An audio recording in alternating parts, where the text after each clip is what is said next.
श्री महालक्ष्मी देवीची कहाणी. ध्यानी यावी श्री लक्ष्मी देवीची कहाणी. द्वारपार युगातील सौराष्ट्र देशातील मोहिनी आटपाट नगर होतं. तिथं एक राजा होता. राजाचं नाव होतं भद्रश्राव. तो शूर होता, दयाळू होता, राजाध्यक्ष होता. देवा ब्राह्मणा साधू संतांना सुखावित होता. राजाच्या राणीचं नाव होतं सूर्यचंद्रिका. ती रूपानं सुंदर होती, पण स्वभाव गर्विष्ठ होते.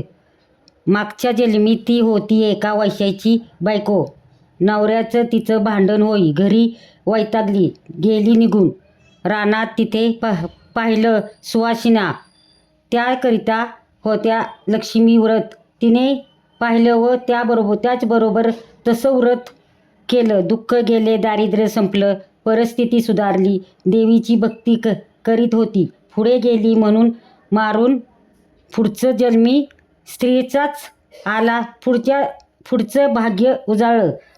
भद्रश्राव राजाशी लग्न झालं. ऐश्वर्य हाती आलं. गर्वाने फुगली, गरिबांना विसरली. तोऱ्याने ताटाने बोलू लागली. दासदासीवर खेकसू लागली. एकदा काय झालं, देवीच्या मनी आलं रानात राणीला भेटावं. मागची आठवण घ्यावी, ती ओळखते का पाहावं. राणी राजवाड्यात मजेत राहत होती. राजा तिचे कौतुक करी. त्या दोघांना 7 मुलगे झाले. एक मुलगी झाली. मुलगीचं नाव होतं शांबाला. एके दिवशी अचानक देवीनं म्हातारपणच सोंग घेतलं. फाटकं वस्त्र त्यांनी हाती काठी घेतली. अंधार आला. हळूहळू पावले टाकीत आली. राणीला भेटायला वाड्याशी आली आणि आरोळी दिली. आहे का कोणी घरी?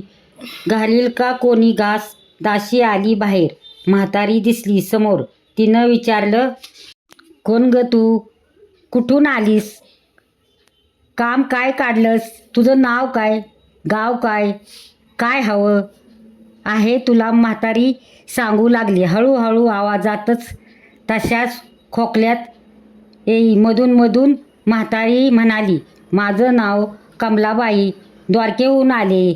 इथं राणीला भेटायचं कुठे आहे? या राजाची राणी दासीला म्हणाली, राणीसाहेब आहेत का महालात? मैत्रिणीशी गप्पा मारतायत. त्यांना सांगितलं तर मलाच रागवतील. तुला कशाला भेटणार? हा अवतार पाहून तुझ्यावरच खेकसतील. उनं धुनं बोलतील. मैत्रिणीही तुला हसतील. तू इथे बस आडोशाला. थोडा वेळ मैत्रिणी गेल्या की सांगते. त्यांना म्हातारीलाही राग आला होता. तीही संतापली. तुझी राणी पैशावर भाळी, माणुसकी विसरली. मागच्या जन्मी होती दारिद्री, आज झाली राणी. पण ती माझ्यामुळेच. मीच तिला देवीचं व्रत सांगितलं. तिने केलं. आता देवीच्या कृपेने राणी पदावर बसली. पण देवीची आठवण नाही तिला. आता संपत्तीचा गर्व झालाय. डोळ्यावर पैशाची धुंदी आली. गेल्या गरिबांना कशाला विचारेल? थोरा मोठ्याच्या मुली मैत्रिणी झाल्या. म्हातारी गरीब भिकारीन, तिला कोण विचारतंय? ही राणी लक्ष्मी व्रत विसरून गेली. घेतला वसा टाकून दिला. उतली मातली, पण याचं फळ तिला भोगावंच लागल. नंतरच डोळे उघडतील तिचे. जाते मी परत. दासीनं म्हातारीला पाणी दिलं. हात जोडले. म्हणाली, मला सांग ते व्रत. मी करीन ते नेमाने. उतणार नाही, मातणार नाही. घेतला वसा सोडणार नाही. दिलेला शब्द विसरणार नाही, मोडणार नाही. म्हातारीनं त्या दासीला व्रताचा वसा सांगितला. ती उठली व काठी टेकीत निघणार तोच माडीवरून एक मुलगी लगबगीनं खाली आली. ती म्हणाली, राणीची मुलगी शांबाला. ती आली. तिने कळकळून म्हणाली, आजी रागवू नका. माझी आई चुकली. तिच्यासाठी मला क्षमा करा. मला धीर द्या. आईला दिलेला शाप मागे घ्या. मी तुमच्या पाया पडते. मुलीवर दया करा. म्हातारीला आली मुलीची दया. मुलीची होती कोमल काया. ती क्षणभर मुलीकडे डोळे भरून पाहत होती. तिने मुलीला लक्ष्मी व्रताचा वसा सांगितला व ती मुलीचा निरोप घेऊन निघणार तोच राणी तरा आली माडीवरून. दासी येते तर दिसली ती म्हातारी. राणी कडकडली, कोण ग तू थेरडे? इथे कशाला आलीस? जा इथून, उठ लवकर. नाही, ढकलून घ्यायलाच सांगते तुला. लाज नाही वाटत तुला? इथे यायचे दुसरे घर नाही तुला? म्हातारीचे डोळे गरगरले फिरले, कपाळावर आट्या उमटल्या. ती निघून गेली. परत पुढं दासीने लक्ष्मी व्रत केले. तिची स्थिती उत्तम सुधारली. ती गेली. दासी पण सोडून व पुढे सुखानं संसार सुरू होता. तिथे पुढे मार्गशीर्ष महिना आला. पहिल्याच गुरुवारी श्यामबालेने लक्ष्मी व्रत केले. सगळे नेमधर्म पाळून 4 गुरुवार तिने हे व्रत केले. शेवटच्या गुरुवारी थाटाने उद्यापन केले. राजाच्या मालधर नावाचा राजपुत्राशी श्यामबालेचा विवाह झाला. तिला राजवैभव मिळालं. लक्ष्मी व्रताच्या प्रभावानं तिचा संसार सुखासमाधानाने चालू लागला. पण भद्रश्राव व सूर्यचंद्रिका राणी यांना हळूहळू वाईट दिवस दिसायला लागले. शत्रूनं भद्रश्राव राज्य लुबडून सूर्यचंद्रिका राणी होती तिची स्थिती बदलली. भद्रश्रावाला फार वाईट वाटे. राणीला रडू कोसळले. पण करणार काय? एके दिवस चिंतेनं उगवत होता तसंच मावळत होता. रानावनात हिंडून कष्टाने दिवस ती काढत होती. भद्रश्रावाला वाटलं मुलीकडे जावं, तिला पाहावं. तोच एकदाच तिच्या घरी निघाला.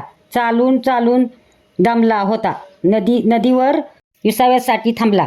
राणीची दासी नदीवर येत होती. तिनं भद्रश्रावांना पाहिलं, ओळखलं. परत लगबगीनं घरी गेली. राजाला बातमी सांगितली. मालाधरानं माणस पाठवला. शोरशरांना घरी आणलं. मान सन्मान केला. नवीन वस्त्र दिलं व गळ्यात हार घातला. श्यामबाला वडिलांची नीट व्यवस्था ठेवत होती. राजाचे दिवस मजेत जात होते. आता परत जायचं विचार त्यांच्या मनात घेतला. जावयाला तसंच सुचवलं. भद्रश्राव मुलीचा व जावयाचा निरोप घेऊन निघाला. जावयानं नोकराजवळ एक हंडा दिला. मोहरांनी भरला होता. तो नोकराच्या सोबतीनं राजा पुन्हा घराकडे परत चंद्रिकेला भेटला. हंडा पाहून ती खुलली. हंड्यावरचं झाकण काढलं. आत पाहते तो काय? आत दिसले कोळसे. सूर्यचंद्रिकेने कपाळावर हात मारून घेतला. नवऱ्याला सांगितले. तोच चकित झाला. तो ऐकून दुःखाचे दिवस संपत नव्हते. दारिद्र्याचे भोग सुटत नव्हते. चिंतेने ढग सभोवार दिसत होते. काळजीचा वानवा भडकत होता. सूर्यचंद्रिकेला एकाएकी दिवस अडचणीचा वाटत होता. तिच्याही मनानं घेतला एकदा मुलीला भेटावं, डोळे भरून पाहावं. आपल्या नशिबाचे भोग आपणच सोसायला हवं. दुसरं करणार काय? एका गुरुवारीच ती घरून निघाली.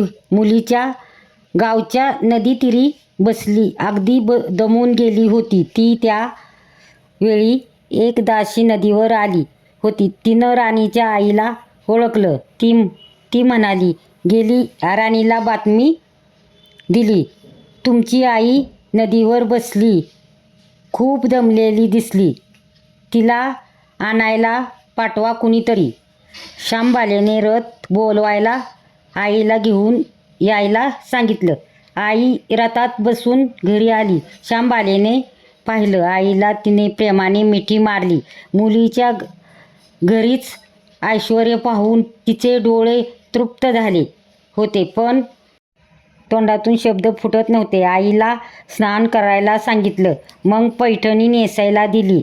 गळ्यात सोन्याचे अलंकार घातले. आईचं रूप उठून दिसू लागलं. दुपारची वेळ झाली. श्यामबाला लक्ष्मीव्रताचा वसा करीत होती. लक्ष्मी देवी भक्तिभावानं पूजा करीत होती. आरती झाली. धूप दीपाचा वास दरवळत होता. श्यामबालेला उपासच होता. तो ती कडकडीत करी. अगदी निहार राहून आईच्या जेवणाची तयारी झाली होती. तिनं आईला जेवायला बोलवलं आणि आईला मागच्या जन्माची आठवण झाली. ती लक्ष्मीव्रताचा वसा करीत होती. लक्ष्मी देवीच्या कृपेने ती राणी झाली होती. ती म्हणाली, श्याम, मी पण जेवत नाही. मीही तुझ्याबरोबर उपवास करीन. श्याम ठीक आहे म्हणाली. मार्गशीर्ष महिनाच होता तो. चारीही गुरुवारी मुलीने केलेले व्रत तिच्या आईनं पाहिलं होतं. भक्तिभावानं नमस्कार करीत होती. उपवास करीत होती. सर्व दुःख दूर व्हावे म्हणून प्रार्थना करीत होती. महिना संपला व घरी जायचा विचार ठरला. तिला पोहोचवायला श्यामबाला बरोबर गेली होती. 4 दिवस राहून श्यामबाला परत निघाली. मालाधारानं पूर्वी पाठवलेला हंडा तिने घेतला. त्यात मीठ भरलं व तो नोकराजवळ देऊन ती पुन्हा आपल्याकडे राजवाड्यात आली. मालाधाराशी गप्पा गोष्टीत वेळ जात होता. त्यानं सहज विचारलं, जाऊन काय आणलंस?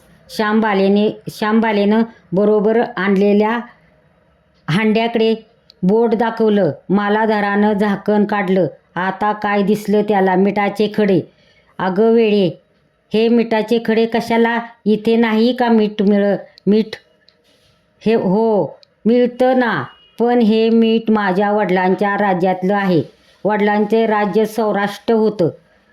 तिथल्या शेजारच्या समुद्राचं आहे हे मीठ.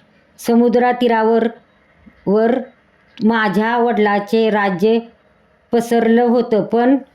पण आज श्यामबालेच्या सांगितलेल्या गोमराजाने हेरले होते. पण तो विचारचक्रात गुंतला होता. श्यामबाला सांगत होती, हे मीठ जीवनात अमृत आहे. मिठाचंच अन्नाला रुची येते. मीठ नसेल तर सारे पदार्थ आणि बेचव. जो माणूस जिथं मीठ खातो तो ध्यानीशी नेहमीच इमानी राहतो. त्याचं रक्षण करतो. कामात कसूर झाली तर प्रामाणिकपणेही करतो. मालधराचं विचारचक्र थांबलं नव्हतं. त्याने ताबडतोब आपल्या सेवक आपल्याकडे संसाराकडे भद्रस्रावाकडे पाठवले व त्यांना ताबडतोब बोलवून घेतलं. भद्रस्रावाला या तातडीच्या बोलावण्याचा काहीच अर्थ कळत नव्हता. पण अधिक विचार न करता तो तातडीनं जावयाकडे आला. दोघांची गुप्त बैठक झाली व त्यातून एक नवा विचार निश्चित ठरला. भद्रस्राव आपली मती दिली होती. मालाधाराने आपल्याला मुख्य सेनापतींना ताबडतोब भेटून जायचं आज्ञा केली. सेनापती आले व त्यांनी मालाधारांना आदरपूर्वक वंदन केले. काय यायला सांगायचा? राजाच्या आज्ञेनुसार सेनापतीचं सर्व व्यवस्थित केलं व दुसऱ्याच दिवशी सर्व सेना घेऊन शत्रूवर चाल केली. शत्रू बेसावध. मालधराचे सैनिक अधिक सावधगिरीने शत्रूच्या राज्यावर तुटून पडले. घणघणीत लढाई सुरू होती. पण मालाधाराच्या सैनिकाच्या पवित्र शत्रूला अडकताच येत नव्हतं. शत्रूचे सैनिक जमिनीवर कोसळत होते. मालाधाराचे सैनिक पराकष्टाने पुढे सरसावत होते. युद्धाचे तांडव अखंड चालू होते. सूर्य पश्चिमेकडे सरकत होता. थोड्याच वेळात अंधार पसरणार होता. मालाधाराचे सैनिक अधिक इच्छेनं पाऊल पुढे खेचत होते आणि शेवट मालाधाराच्या सैन्यानं शत्रूचा पुरा फाडसा पाडला होता. मालधाराच्या सैन्यानं अपूर्व विजय मिळवला होता. भद्रश्रावाचं राज्य पुन्हा मिळवत होते. मालाधराला व श्याम बाल्याला ही आनंदाचा वार्ता सेनापतीनं ताबडतोब कळवला. मागे राहिलेले सैनिकांनी त्या शत्रूच्या राज्यातील मुख्य खजिना लुटला. आटपाट संपत्ती त्यांना मिळाली होती ती पोत्यात भरून मालाधाराकडे आणली. त्या सोन्याच्या मोहरा होत्या, अनेक नाणी होती, कित्येक शस्त्राच्या साठ्यासाठीही होता. मालाधारानं भद्रश्रावाला चंद्रिका राणीला घेऊन यायला सांगितलं. ती आल्यावर घरात आनंदाला उधाण आलं होतं.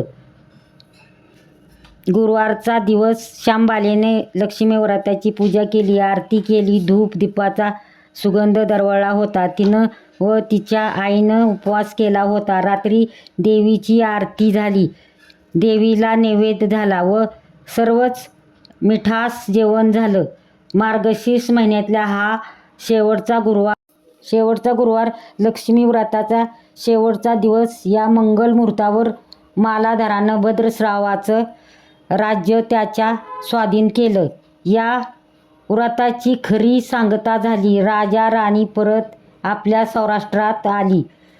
सूर्यचंद्रिकाचा पुन्हा लक्ष्मी व्रताचा वसा घेतला व ती जन्म पाळला. घरी स्थिती पुन्हा पूर्वीप्रमाणे सुधारली होती. राजाने 7 मुलगे कुठेतरी दूरदेशी गेले होते. तेही अचानक घरी आले. त्यांना पाहून आई वडिलांना जो आनंद झाला त्याचं वर्णन शब्दात सांगणं अगदी अशक्य. श्री लक्ष्मी देवी व्रताचा हा अपूर्व अनुभव राजा राणीने पुढे सतत घेतला. त्याचे जीवन निश्चित झालं होतं. दुःखाचं वादळ पूर्ण थांबलं होतं. सुखाचे वारे सर्वांनाच सुखदायी होते. अशी ही उत्तराची कहाणी सर्वांनी वाचावी, ऐकावी व लक्ष्मीच्या कृपेने त्याचं घर सदैव फुलावं अशी पाच्या उत्तरात संपूर्ण करून सर्वांनी देवीला वंदन करावा ही प्रार्थना.